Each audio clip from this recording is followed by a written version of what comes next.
जब से income tax rule 2026 लागू हुआ है, जो कि 1 अप्रैल 2026 से इफेक्टिव हो गया है, उस समय से ही एक कॉमन टैक्स पेयर को 15G, 15H और फॉर्म 121 के बारे में कई सारे कन्फ्यूजन्स हैं। आज की वीडियो में उन सारे कन्फ्यूजन्स का जवाब देने, यानी जो भी प्रश्न आपके मन में फॉर्म 121 या 15G, 15H के बारे में, उनके सारे प्रश्नों के जवाब आज की वीडियो में हम देने की कोशिश करेंगे। मैं DM झा, आप देख रहे हैं स्टोन टैक्समैन चैनल।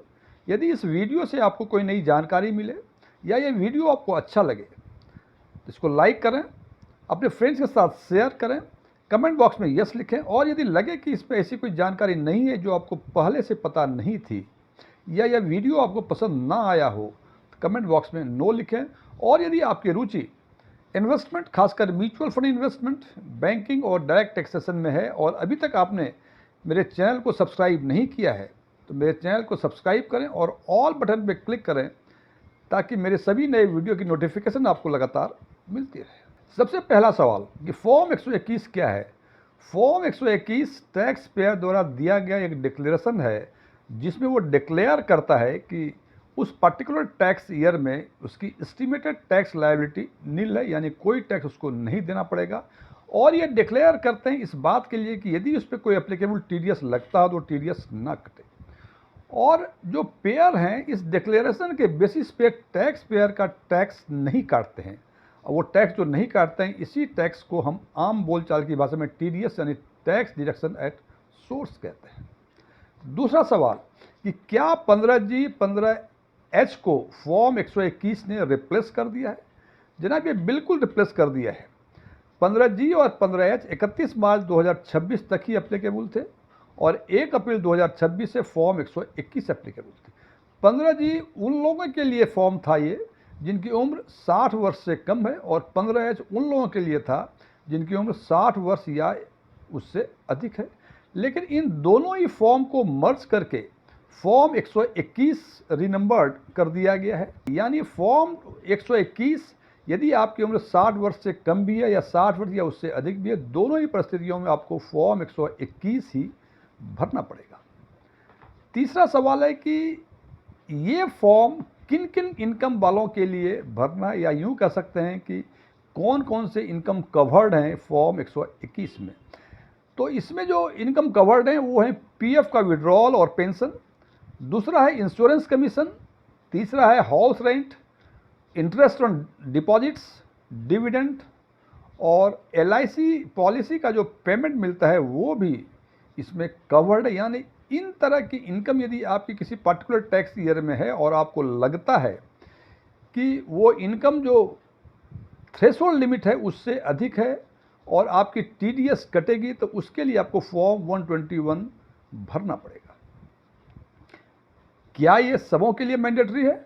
ये सबों के लिए मैंडेटरी नहीं है। ये उन्हीं के लिए मैंडेटरी है जिनकी उस पर्टिकुलर टैक्स ईयर में एस्टिमेटेड टैक्स लायबिलिटी नील होती है और उनको लगता है कि उनके पास कोई इनकम, जिसकी चर्चा हमने ऊपर की है, उस इनकम में से कोई इनकम थ्रेशोल्ड लिमिट से अधिक है और उसमें TDS कटने वाला है, तो उनके लिए ये जरूरी है। और ये फॉर्म केवल एक टैक्स ईयर के लिए ही वैलिड होता है, यानी यदि आज आप फॉर्म 121 भरते हैं तो ये 31 मार्च 2027 तक ही वैलिड होगी और 1 अप्रैल 2027 से फिर आपको फ्रेश फॉर्म 121 भरना पड़ेगा। ये फॉर्म भरने के लिए कौन कौन एलिजिबल हैं? ये केवल रेसिडेंट इंडिविजुअल जिनकी उम्र 60 वर्ष से अधिक हो या 60 वर्ष या उससे कम हो, और HUF, ये दो तरह के एंटिटी जो है ये फॉर्म 121 भर सकते हैं। कंपनी फॉर्म्स और NRI फॉर्म 21 नहीं भर सकते हैं। ये ध्यान रखें कि NRI और कंपनी और फॉर्म्स एलिजिबल नहीं हैं फॉर्म 121 भरने के लिए। अगला सवाल कि क्या पैन मैंडेटरी है फॉर्म 121 भरने के लिए? ये बिल्कुल मैंडेटरी है। यदि आप बिना पैन भरे फॉर्म 121 भर के अपने पेयर को देते हैं वो इनवैलिड माना जाएगा और पेयर जो है जो भी एलिजिबल जो भी TDS का रेट है उससे दोगुना रेट पे वो TDS काटेगा। अगला सवाल कि फॉर्म 121 को कैसे सबमिट किया जा सकता है?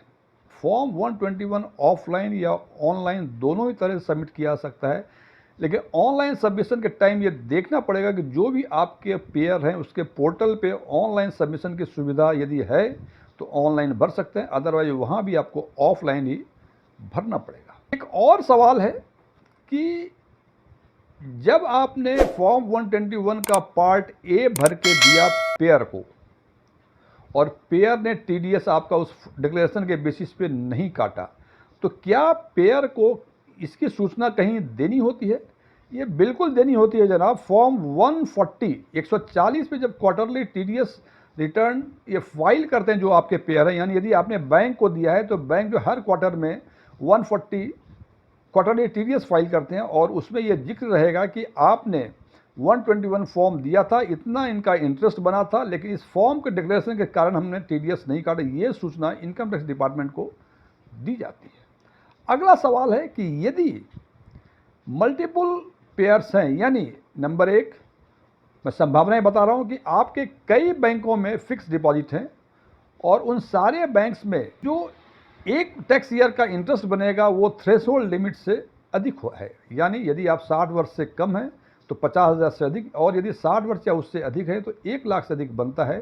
तो आपको हर एक बैंक में फॉर्म 121 फाइल करना पड़ेगा। इसी हिसाब से हो सकता है कि आपकी बैंक डिपॉजिट्स हो, आपको डिविडेंड मिलता हो, इक्विटी शेयर्स में आपका इन्वेस्टमेंट, उसे डिविडेंड मिलता हो सकता है कि आपको हाउस रेंट मिलता हो।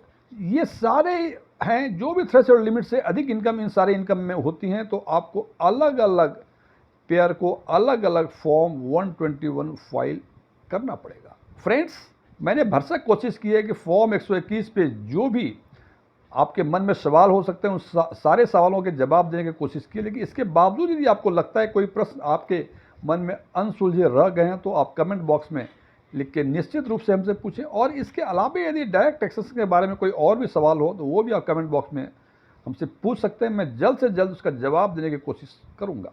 Thank you.